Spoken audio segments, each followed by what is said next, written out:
Okay, hello students. So I want to talk about section 3.4, recording 2. I'm still dealing with technology. What happened, I'm just upset about it because I was thinking that I'm recording myself and for about 1 hour, and then it ended up that it didn't record. So what I'm going to do, I'm going to keep switching between the notes which I already created and the PowerPoint which you have it on Canvas, so I also don't have to do my work twice. Okay, so 3.4 we're going to talk about greatest integer function. The rest of the function you have them on the slides.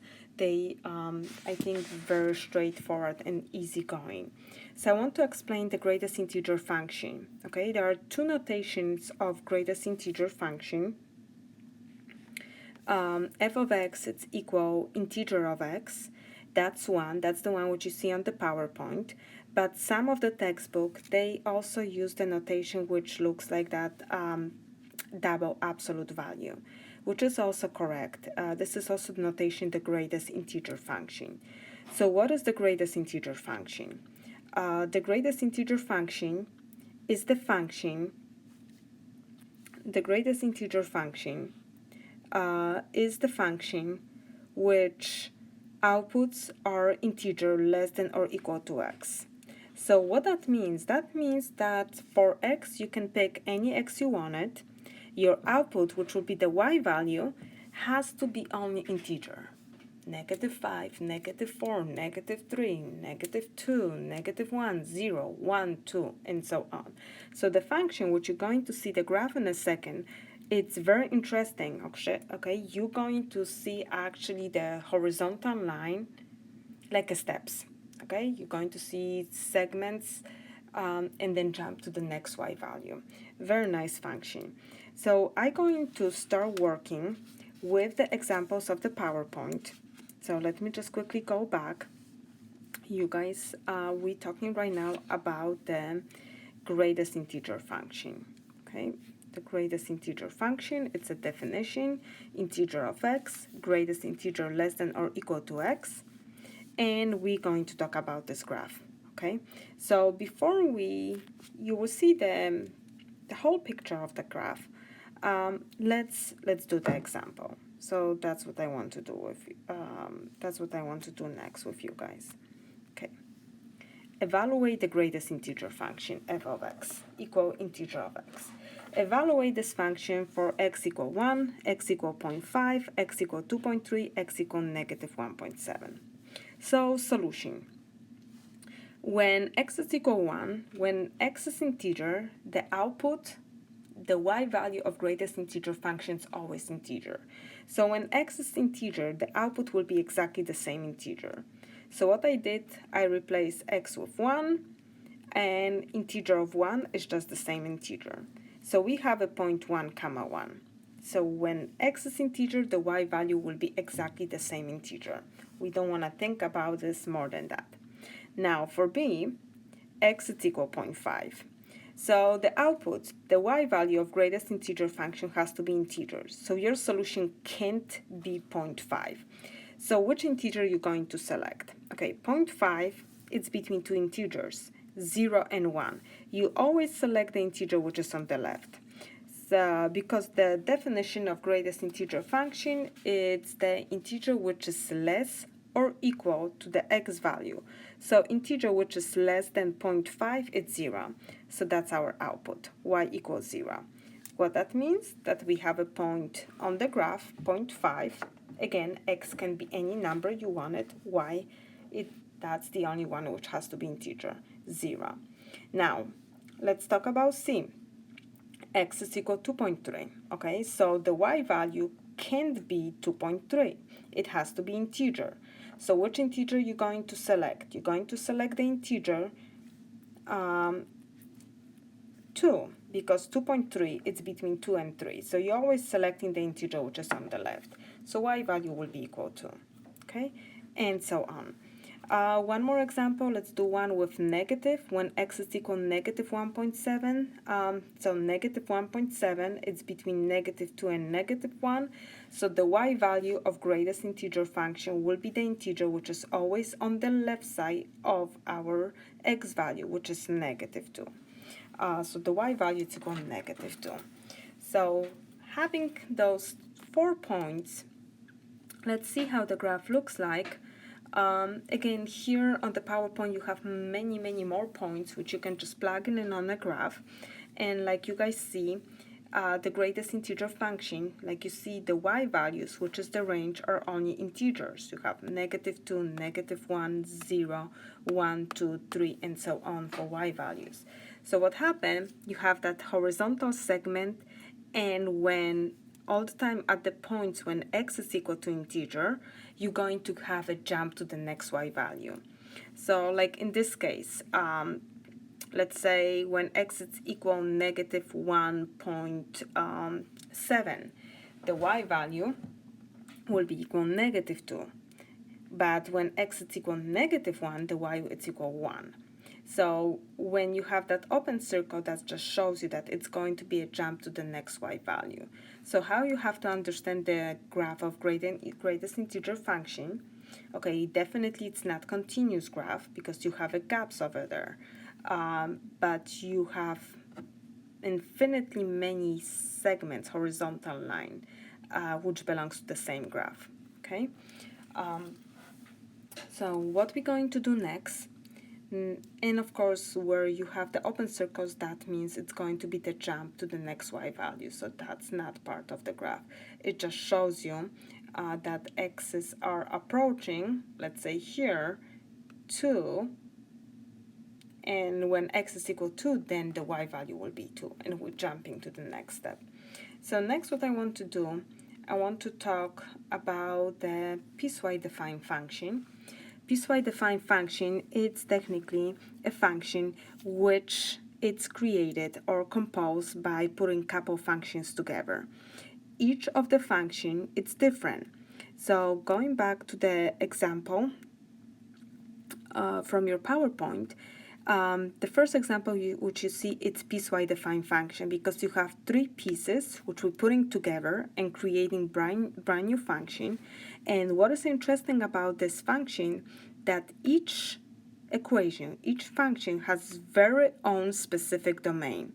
So in this example, f of x is equal negative 2x plus 1. That only works for x's greater or equal negative 3 less than 1. That's it. So just part of the graph. Then the second equation, y equal 2, only works when x is equal 1. So technically from the second equation, you're just getting a point. And the third function, y is equal x squared, only will work for x is greater than 1. So each individual equation has its own domain. We're putting them together and we're building piecewise-defined function. So I want to talk about this example. We're going to answer all those questions. I will go back to my notes. So we're going to analyze the piecewise-defined function. Okay. So first, in A, you need to evaluate the piecewise-defined function. So you need to find f of negative 2. What that means, x is equal negative 2. Okay, x is equal negative 2 right here. So you're going back to your equations and you're going to check where x equal negative 2 belongs. X is equal negative 2 definitely belongs to our first function, because first function satisfy works only for x is greater than equal negative 3 less than 1. So x equal negative 2 definitely belongs over there. Okay. So since we check that x equal negative 2 works with the first function, so you're going to evaluate that. You're going to replace x with negative 2 and just evaluate. So we got 5.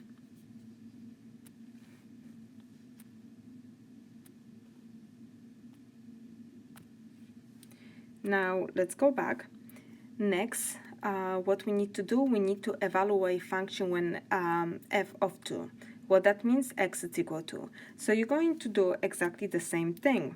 You're going to check where that x equal to belongs to. So we're going up, and x equal to will work with the third equation, because third equation works for x is greater than 1. Okay, so since we know that we have to pick the equation 3, going back, we're going to pick the third equation, f of x is equal to x squared, because that works for x is greater than 1, and you're going to plug in 2 for x and evaluate. So we got 4. So with piecewise-defined functions, first you need to select the correct equation based on the given x value. The next one, I want you to evaluate f of 1. So f of 1. So we're going to check where x equal 1 belongs to.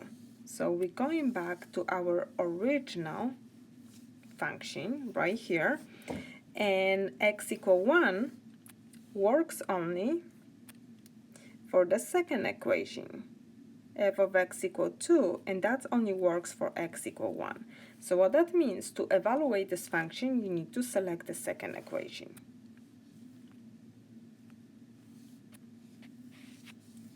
So f of 1 means x is equal 1. Select the second equation, f of x equal 2, and you're going to evaluate. F of 1 will have to be 2. Again, f of x equal 2 is just horizontal line. So we have a point 1 comma 2.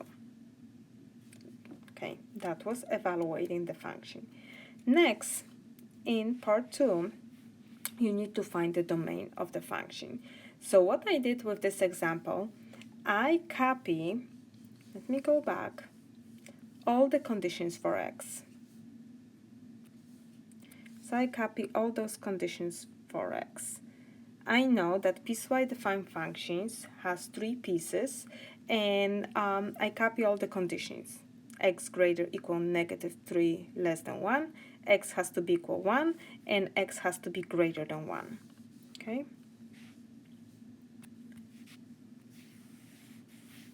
So I list that again for you, and just to see what is the domain, I put all of them together on one number line.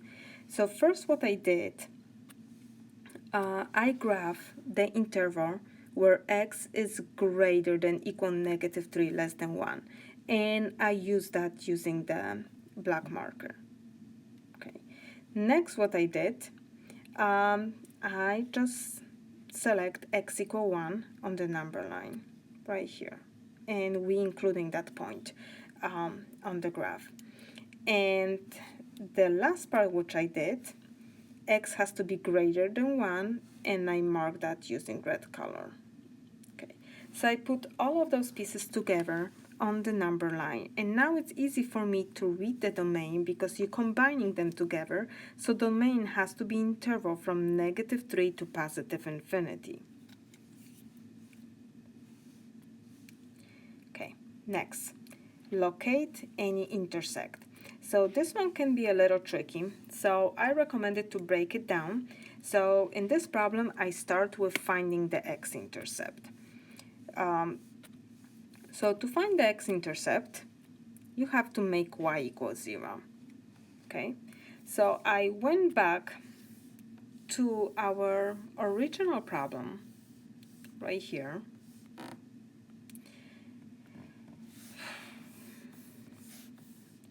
And our piecewise-defined function has 3 different functions. The first function, it's linear, negative 2x plus 1. So this is linear function. Okay, definitely linear function can give you the X-intercept. The second function, f of x equal 2, is just horizontal line. Okay, so horizontal line, it's y equal to 1 intersect the x-axis. So there's no x-intercepts here. There's no x-intercept, okay, from the second equation. And I'm just trying to figure out, okay, where I can find those x-intercept. Okay, this is y equal x squared. Okay, the graph looks like parabola. Something like this can intersect x-axis, so maybe we'll have the x-intercept here. Okay, so by now, when we're talking about finding x-intercepts, second equation does not make sense. Okay, so let's go back. So to find x-intercept, make y equals 0 and solve for x. So what I did, I copied the first equation, f of x is equal negative 2x plus 1. I replace y with 0 and I solve for x, and I figure out that x is equal 1/2. That will be the x-intercept. However, just be careful because our piecewise-defined function has a very restricted domain. So for f of x equal negative 2x plus 1, check if that x equal negative 1/2 belongs to the domain. Okay. So the domain of our first function works for x's between negative 3 and 1, so x equal 1/2 definitely belongs to the domain of our first function. What that means? That yes, x equal 1/2 belongs to that condition, to that domain, so we have x-intercept.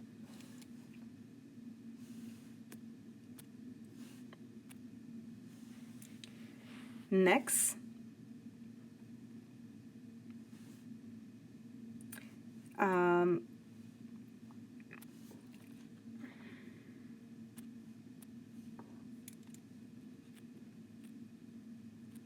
okay.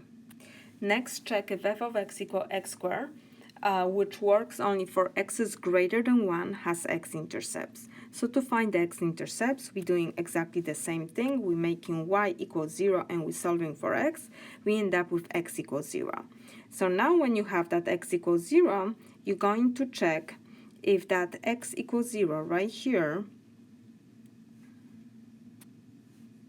belongs to the condition of the third equation. F of x equal x squared only works for x greater than 1.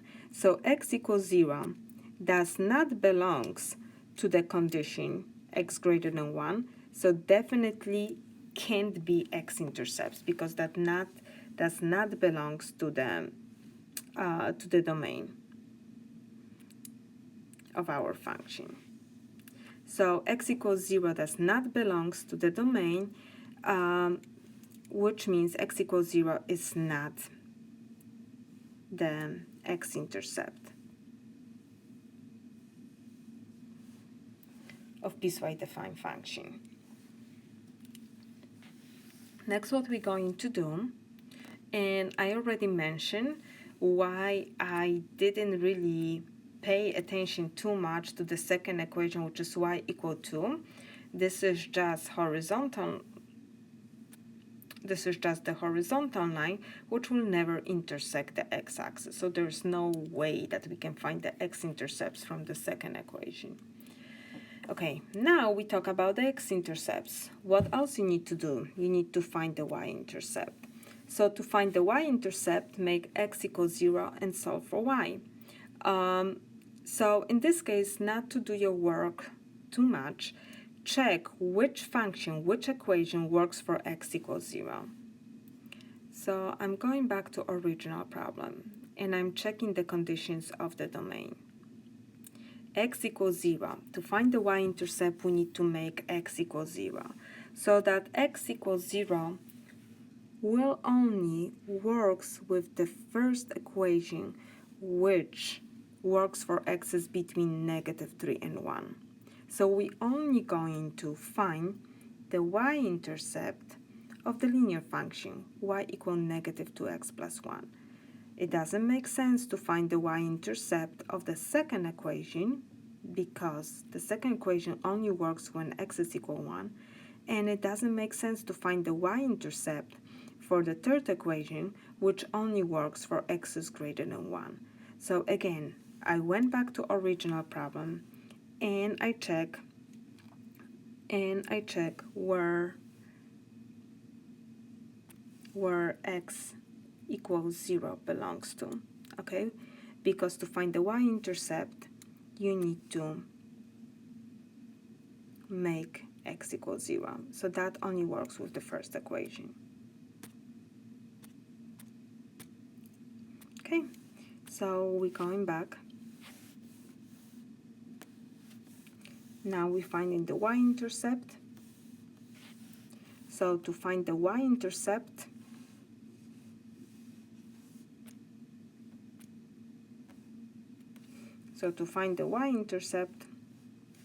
you have to make x equals 0 and solve for y.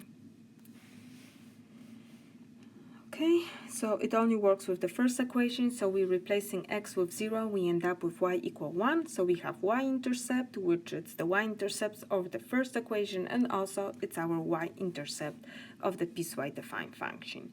Next, we're going to talk about graphing. Okay, part D is graph. I graphed it by hand, but you have nice graph on the PowerPoint. So first what I did, I graphed the first function, y is equal negative 2x plus 1. This function works only for x's between negative 3 and 1. So what I did, again, I graphed this using the black color. What I did, I checked what will be the first point of this graph. So what's going to be the y value when x is equal negative 3. So I plug in negative 3 for x. I end up with 7. So we have a point negative 3 comma positive 7 right here, part of the graph. Again, this is just linear function, negative slope. Next, what I did, I check what could be the last point. What could be the point of this function when x is equal 1? So when x is equal 1, y is equal negative 1. We plug in just 1 for x. However, that point 1 comma negative 1, it's not part of the graph. You see the open circle over there because the main of the first equation only works for x's, again, from negative 3 to 1. Okay, not including 1. That's why you see that open circle right here. Okay, and I just connect those 2 points.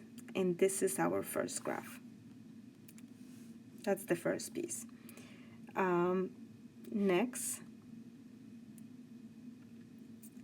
I graph in blue the piece of the function f of x equal 2, and that function works only for x is equal 1, so technically we only have a point 1 comma 2, so on the same graph I plug in point 1 comma 2 in blue. And the red part of the graph which you see comes from the third equation, f of x is equal x squared. That equation works only for x is greater than 1. So I have the idea in my head how the graph y equal x squared looks like. This is just your letter u. Okay, so what I did the same. I used the same technique like before. I was thinking, okay, what could be the first point? What could happen when x will be equal 1? So I replace x with 1, plug it in, and I end up with 0.1 comma 1, which is not part of this graph. So again, 1 comma 1, like you see, it's open circle, because the third function works only for x is greater than 1. And then I find one extra point, I make x equal 2, plug it in, and I end up with a 0.2 comma 4. 2 comma 4. And I just connect it. Okay, so like you see, this is the graph 1, this is function 2, the blue dot, and this is function 3. Piecewise-defined function, we're putting all those 3 pieces together on one graph. Okay. Next, what I want to do, so we graph it. Next part of the problem, they're asking you find the range, which is the y values. The best way to find the range is just going back to the graph, and you will see that the y values are all the y values greater than -1 to +infinity. So going back to our graph, range, that's your y values only. So when you describe range, you're looking from the bottom to top. So the function works for the y starting from -1. However, when y is equal to -1, you have that open circle. So we have from -1 to positive infinity, because for the remaining y values, we definitely have a graph. Okay, so the range is y values greater than -1, or you can write the interval notation from -1 to positive infinity. Next, in part F, they asking you is function is continuous.